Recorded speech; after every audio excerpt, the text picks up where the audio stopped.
Hey everyone, and welcome to the Balanced Bodies Blueprint. I am your host, Vinny Russo. And I'm your co-host, Dr. Eryn Stansfield. And we're shifting gears from all the conventional fitness narrative you hear on most fitness podcasts, as our main emphasis lies in preventative healthcare, adopting a holistic approach to nutrition, and challenging the traditional views on various fitness topics. Our mission with this podcast is to provide you with the information you need to achieve optimal health. And on today's podcast, Dr. Eryn and I, we are doing an unscripted episode.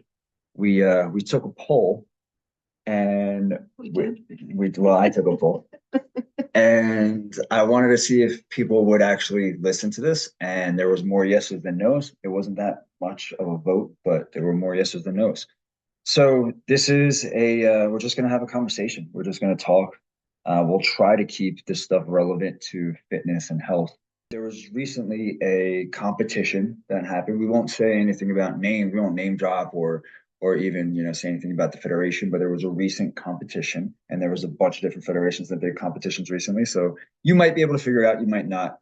But what are your thoughts on what you saw coming from the results of that show? Well, first off, my view is skewed because of what happened the year prior to that. Okay, makes sense. And so I think I have a little bit of a biased view, if you will, of the federation in general. Mm-hmm. I thought for a worldwide competition, it looked as though I was not there, obviously. It looked as though there had kind of lower numbers of competitors for each division. Yeah. And that happens at, some of their regional competitions, Mm-hmm. but usually a worldwide competition is pretty stacked, if you will. They have a lot of competitors on the female side anyway. And so, which might be good for some competitors, might be a little bit easier to win if there's less, Well, do you find value in that? If there's less competitors and you win, do you think that that's something you should brag about? No, I don't think it is. I think that if a competition, you want the best of the best. Yeah. You want to compete with the best of the best. That doesn't necessarily mean that there has to be a ton of the best of the best. So that isn't necessarily reflective of numbers. But still, I will say that in the past years, they seem to have more competitors on stage at a world's competition, not the regional ones. Did you think whoever won was going to win? I can't make that judgment based on like the very little that I saw. Mm-hmm.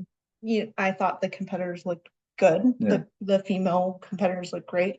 But I couldn't, some of the pictures and videos were quick, so it would be very hard to say, who had their best physique. Yeah, I'm just going to go off of literally what you said about like the numbers, and that kind of goes into like why I'm not planning on competing this year, just because of the amount of research I've done with this federation is that they're not getting a ton of guy turnout. And if I'm going to compete, I want there to be as many guys with quality as possible. So I know, like, if I place or if I win, it's deserving. I don't want to go up there with 3 people and place top 3 or place first out of, beat 2 other people. To me, that doesn't do, my prep justice. Yeah. And I'm kind of against it. And I know a few people that boast about it a couple of years ago. A few people boasted about it, and they were the only person in the competition, like in their category. And they were posting pictures how they won, they took first place. And I'm just like, I don't know if I could do that. That's just me, and that's just the way I think. And I'm a very competitive person. And if I'm going to do a prep for, 5 to 6 months, I better be facing some people. Yeah. And it's just how I want to do it.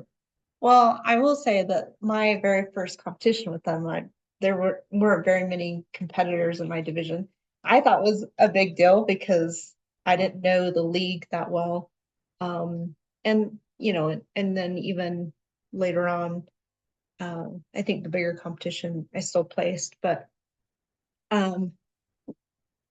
looking at it now, I think I don't know if they're doing this or they did this, but it's giving out as prizes, I guess, tiaras seems a bit ridiculous after a certain age, I think, in my perspective.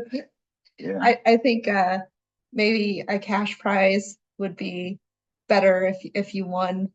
Just my opinion. Yeah, no, I can agree with that, but also like if that is a status value for that specific federation, then you wear it because you want it, right? I So just it's think it's funny yeah, because as a woman yeah, who is in her 40s prancing around with a tiara that you could easily buy yourself. yeah. So I don't know how cool that is. Granted, we get plastic trophies for Definitely. NPC, Yeah. so I guess to each his own. So yeah, so the way I could see where you're going with it, but I see it as like it's it's like you wear that because you won a big competition. So it's like I won one, and that's a way to differentiate yourself from the rest of the I crowd. think your physique should differentiate. It will, but the it's win itself should differentiate. but I think because it's means something to that federation, they actually built something off of that federation with winning a crown. You know, it signifies something important within the federation. Yeah, I guess. I just looking at it from a logical perspective Yeah. seems a bit silly, but it's not about that. I get it. It's about winning and having the best physique Yeah. and really, if that's the prize, then I understand. But Yeah. I guess I'm okay with not having that prize. Well, winning and having the best physique, but if you look at some of the winners, they all came from some of the same coaches as it's always been. And Oh, it's almost like I absolutely agree with that. it's almost like it's all pull. It's not 100%. it's who you know. I think this of most Oh federations, yeah. even NPC. I, as a competitor in NPC, I hired a coach that swept shows. Yeah. And he swept shows because he knew judges. I mean, his girls did have great physiques. I'm not saying that they didn't put in the work, that they didn't look good, but he also, there's politics, always. It's kind of like, all right, so if you have two people that look very similar, the one who knows someone is gonna be put ahead. 100%. And that's why I don't appreciate some of these competitions because of that. Yeah. I feel like they're so biased, and I think that happens in the league that we're talking about. Yeah. It's funny because like when I competed in this league, I would always place, but it was never first. That's because you had the wrong coach. Yeah, exactly. Well, I didn't have any coach associated with them at all. I didn't have any ties with them at all, but I looked too good to not be able to place. So they had to throw me in the mix. They had to throw me in the mix, but they couldn't give me the title. And there was times I went to the judges and I'm like, well, tell me what's different. And they thought I placed higher than when I placed. And I'm like, no, you placed me here. And they're like, oh, well, then they try to give you an excuse. And it's like, well, next time, you got to have more stage presence. I'm like, you told me my main thing of why I would place was because of how good my stage presence is. Like, tell me something about my physique I could improve on, you know? But I digress. Yeah, I think Starting to sweat over here. I think a lot of the competitions are very biased that way. And I'll be honest, I chose coaches based on that. Because I don't think the coaches, some of the coaches I had were terrible coaches. I just knew that they knew the judges. Well, speaking of that, how about when your old coach, when you told that person that you were coming over to me and their response? Not go well. That it's funny though, because like that same person, like we went through a certification together and that person knew nothing. Like absolutely nothing. And literally I actually talked with the cohort and I was like, she adds no value to, I said she adds no value to what we're doing. Like we might want to think about kicking her out. And they're like, no, she's, give her a chance, whatever. And then it got to the point to where like, because she said something specifically to you, like, what does he know? And every time there were questions, like she would always say, like, I don't know, unless I answered first. And then she would say, oh, well, Vinny already said my answer. I remember this to a T. And to hear that coming from her because you decided to leave her and go over to someone that you would actually trust with their nutrition. And because you didn't follow the nutrition at all. Okay, first off, I'm terrible with coaches. I'll admit that. I typically don't follow anyone's advice. They have to prove to me that they have a pretty good knowledge base before I kind of buy into that and trust them.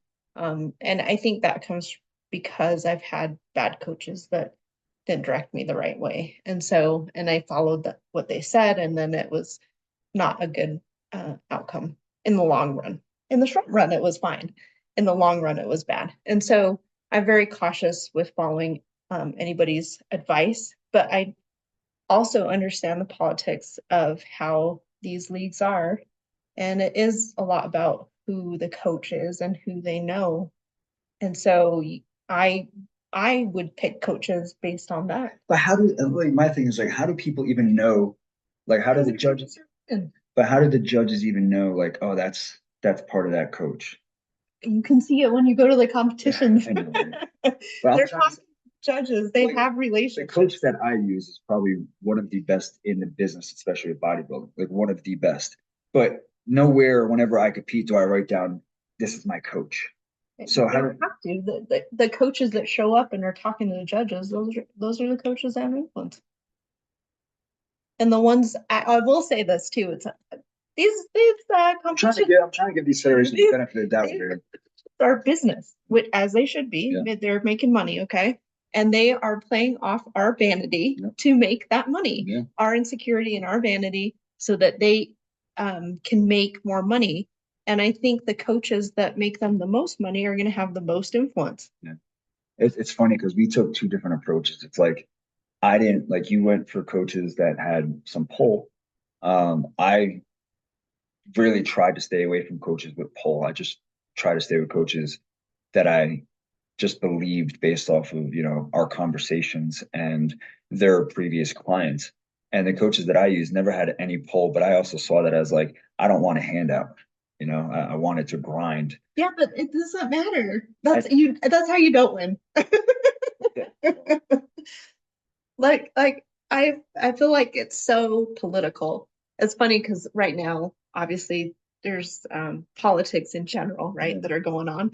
And I think She's people got me hooked on House of Cards, by the way. Probably a great show, but I'm like obsessed right now speaking of politics. but I think it's like that. Like we really don't know what happens at higher levels. Yeah.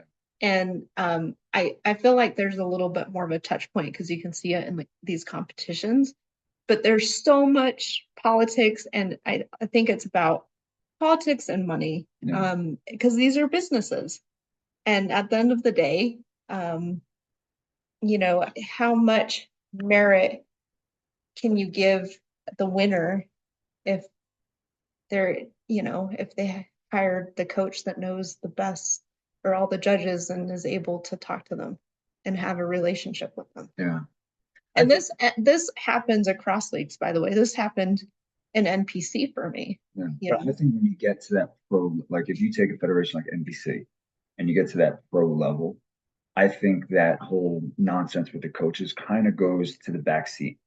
I think maybe like at the amateur and like the national level, yes, but when it gets to the pro level, I think you got to be the best of the best. So I don't know because I'm not a pro in NPC. Yeah. I'm a pro in a different league. But I will say that the coach that I hired has one of the highest number of pros in the NPC. Pros, but how many of those pros are winning competitions? Like they all won. Like, he sweeps shows.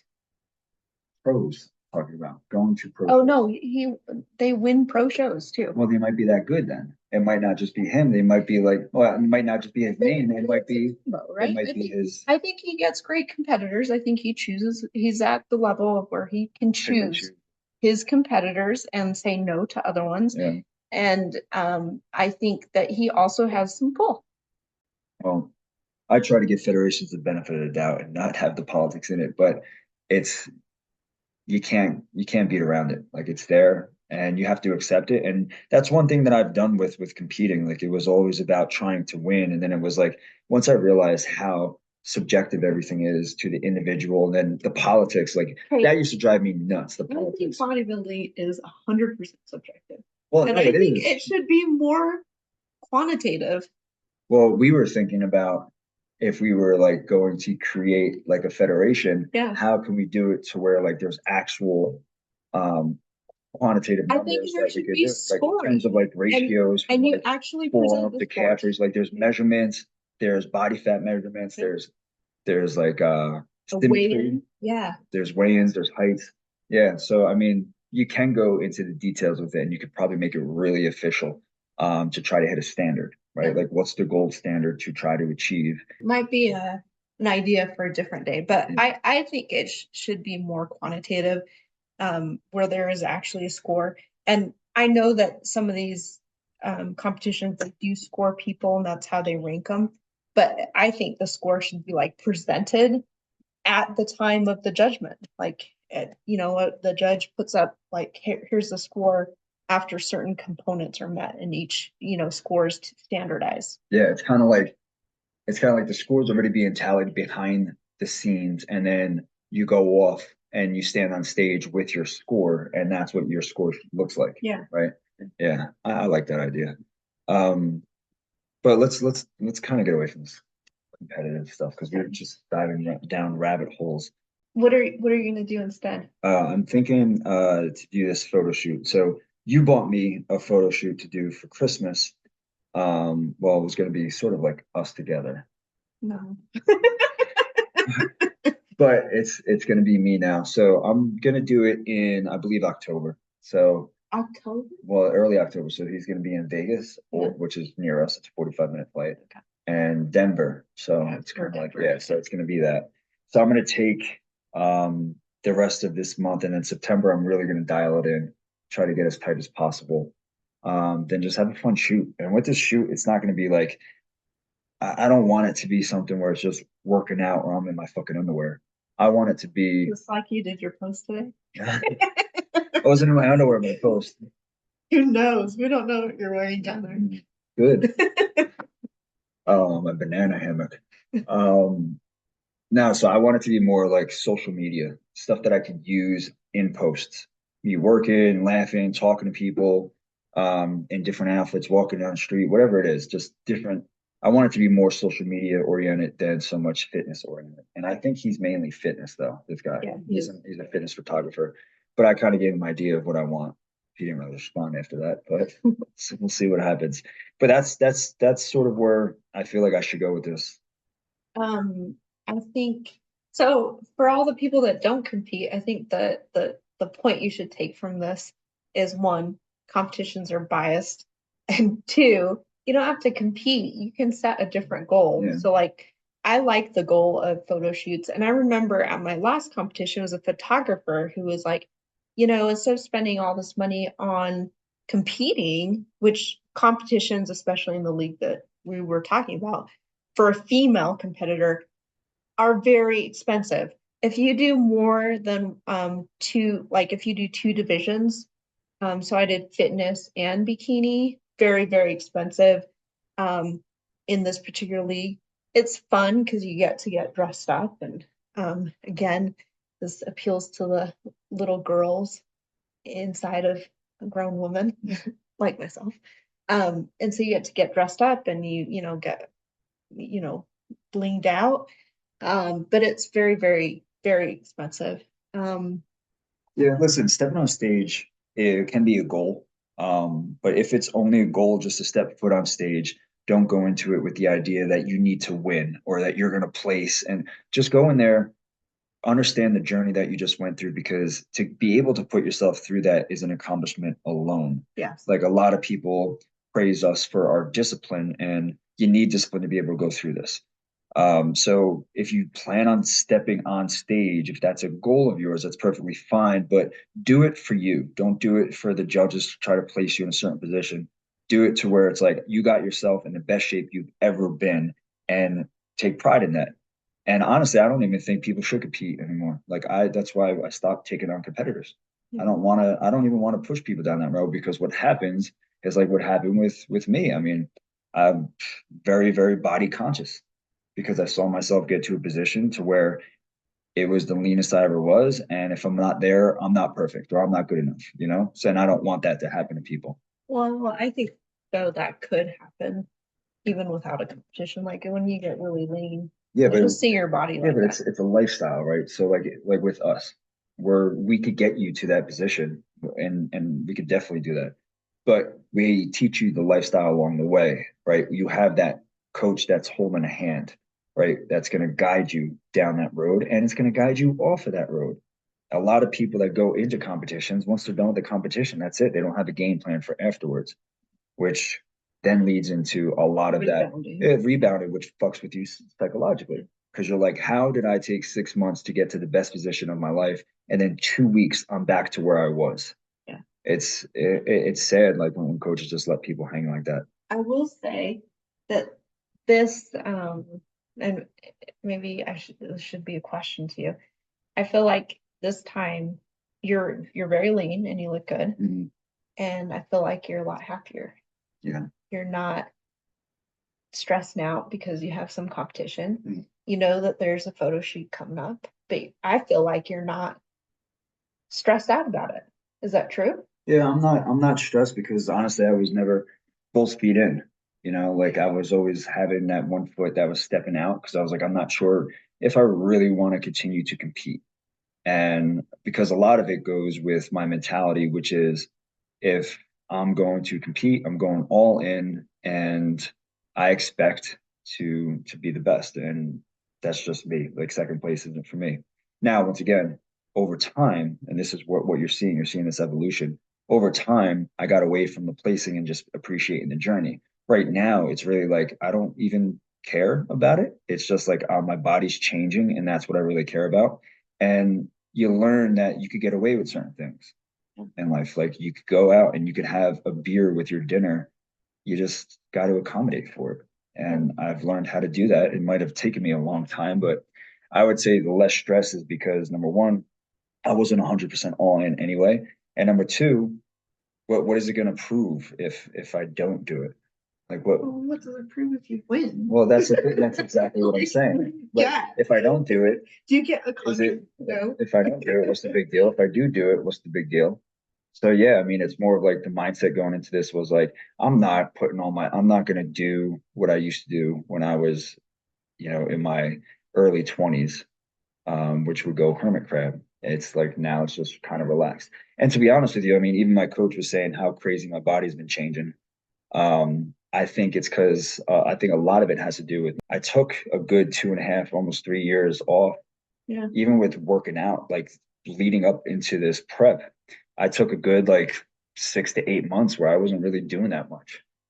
I mean, my before photos look like I let myself go a little bit. But I think my body responded really well getting back into everything.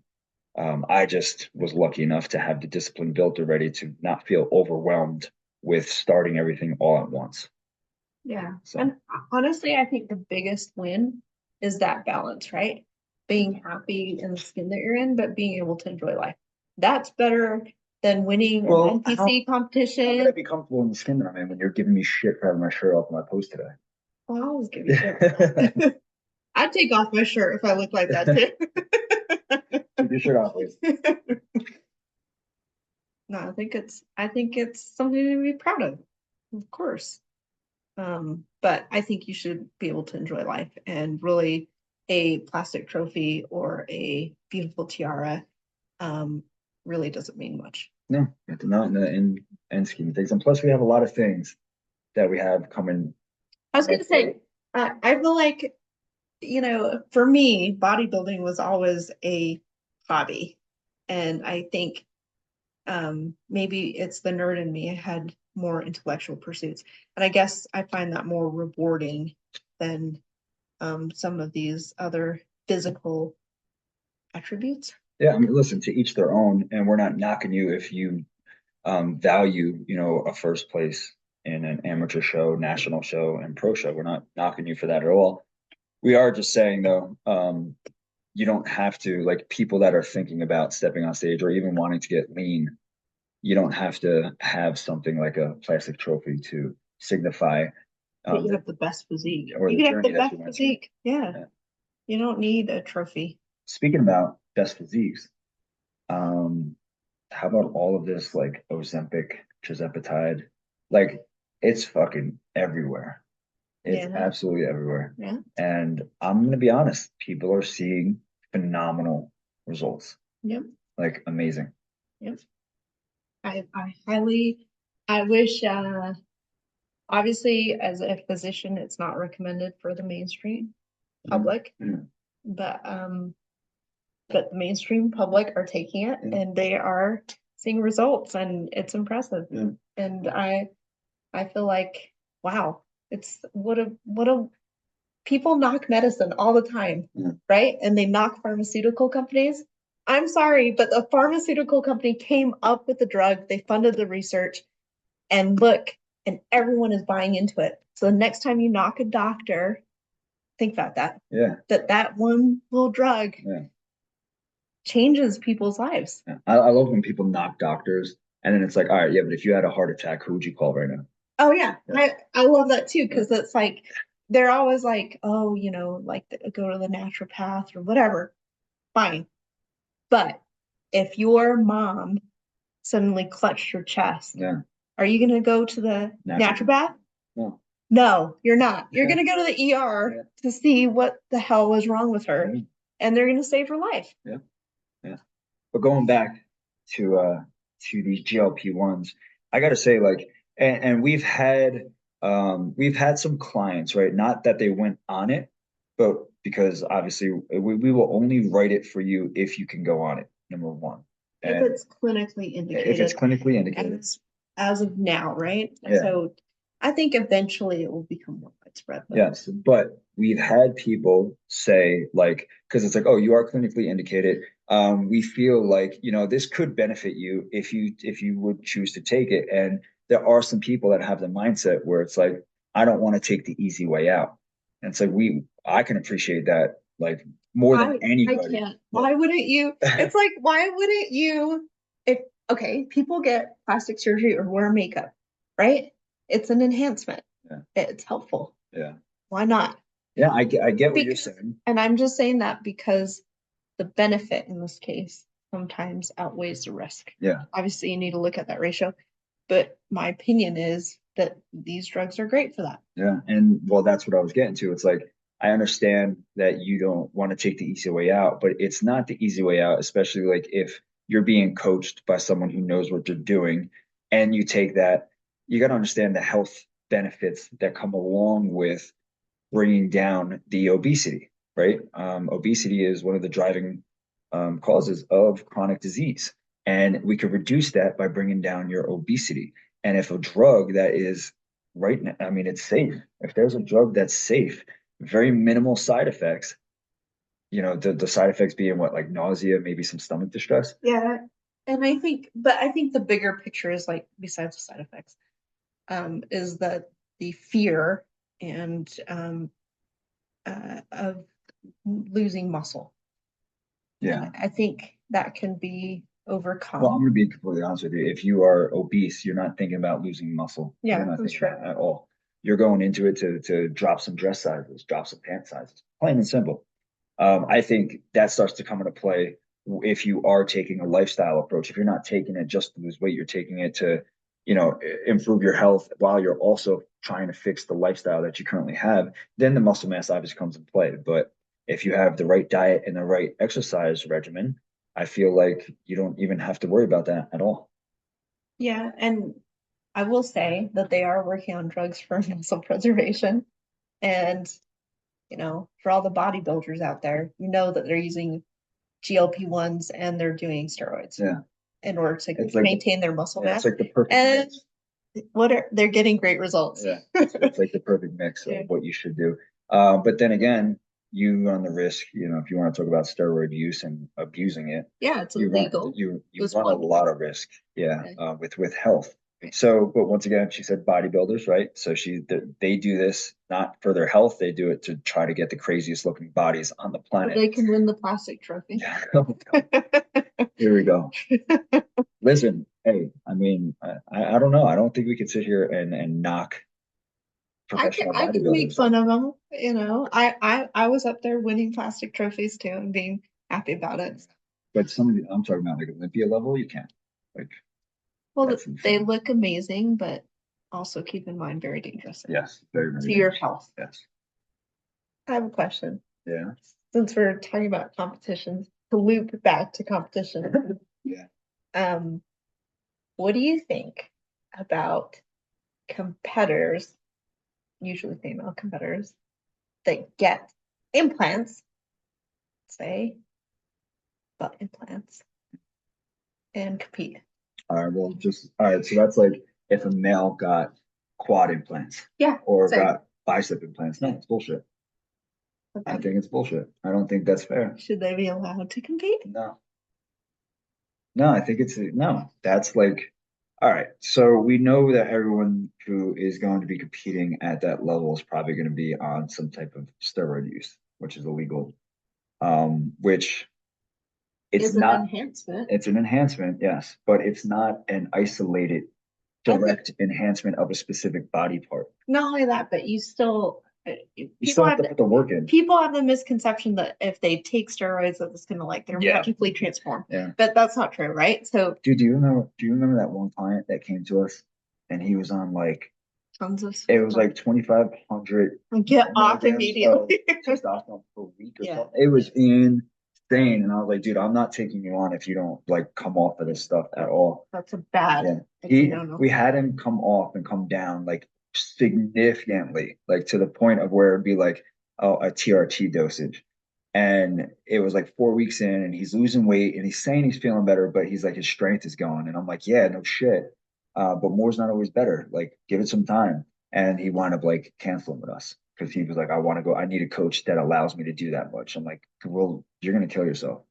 You Yeah, know? it's really young. Yeah. And the unfortunate part is that he wanted children, and I think that I don't think that was a deterrence, unfortunately. Yeah. It will be one day when he He tries. realizes the chronic use does not help. It was insane how I couldn't believe, like, I never heard numbers like that before. And I was just like, dude, like, if you don't come off, like, you're going to hurt yourself really, really bad. Yeah. Hopefully he's still around. But going back, yeah. So I think the implants, it's an isolated physical enhancement specifically on a body part, which to me That is body part is judged though, usually in female. well, that's what I'm saying. It's not fair because like you don't have to put the time and effort in if you get an implant because it's just like it's an isolated enhancement. With taking steroids, you still have to put the work in. Like you can't just take steroids and think that you're going to look like Chris Bumstead. That's not going to happen at all. Like the amount of genetics you need for that, number one, but number two, the amount of training and effort and dieting and just year round always trying to progressively overload and to grow like that. Steroids don't do that, right? So if you take steroids, yeah, you can enhance your ability, but you still have to be in the gym and focused on your nutrition. This implant stuff, that's for the birds. And anyone who's on it should be ashamed of themselves if you're trying to compete with it, I think. I remember seeing someone on MTV, some dude got like calf implants. He had like a really good body and he wanted bigger calves and he got calf implants. Do you remember that? No. You don't want? No, I don't see this wrong. Maybe it did. I don't know. I think we talked about this before. Maybe. Yeah, I think so. But and he wasn't like competing. He just was like, I don't look symmetrical. My calves aren't growing. Bodies. Yeah. Well, he didn't look symmetrical. His calves were like mine. He was right. Yeah. I think it's interesting. I think I agree with you, but I feel like those competitors still compete. I don't think it looks great. Yeah, but all right. So let me ask you: if you're a girl and you're backstage and you see this nonsense, are you judging them? Are you frowning upon them? Are you saying something to them? Are you like, come on, what the fuck, get out of here, your lollipops, leg and ass, like. Well, I have lots of judgments in my head. I know you do. I just don't say them. But there are some women that actually get the implants and then work their hamstrings so that it looks a little bit better.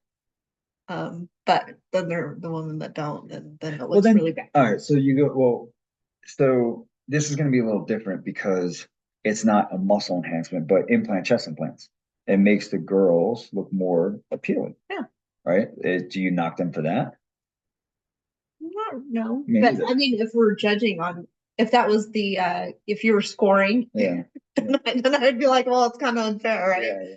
Because you had a great plastic surgeon. Really, the plastic surgeon should get the award. Plastic trophy. Yeah. You should be like, this is the best plastic surgeon. He did such a great job. Um, Or she. but if you would see this backstage, like just put yourself in this position right now. You see a girl backstage who is in line with you, about to step on stage. She looks good, and she's got a BBL or something, or she's got implants, butt implants. I don't know. BBL's different. Yeah, I mean, I think they should be in a different category. Maybe with other women they have the same thing. Freak shows to the left. That's good. Yeah. Just kind of like there's natural shows, Yeah. and then there's shows where they don't check for steroids, right? Because they look the other way. Yeah. But the natural shows test for it. So, it's just equal playing field. Yeah. Anybody with any type of implant, goes to the left, comes out together, and Yeah. everybody else. And then you can judge how well the plastic surgeon did. Then it's like, what plastic surgeon has pull? And Really, it should be judges. an advertisement for the plastic surgeon. It should be like, this is the plastic surgeon I used. Yeah. All right. Well, look, we're gonna wrap this conversation up. If you like this episode, just let us know, and we'll do more of these. Maybe instead of just kind of going off the top of the head, we might just have like Couple audience questions.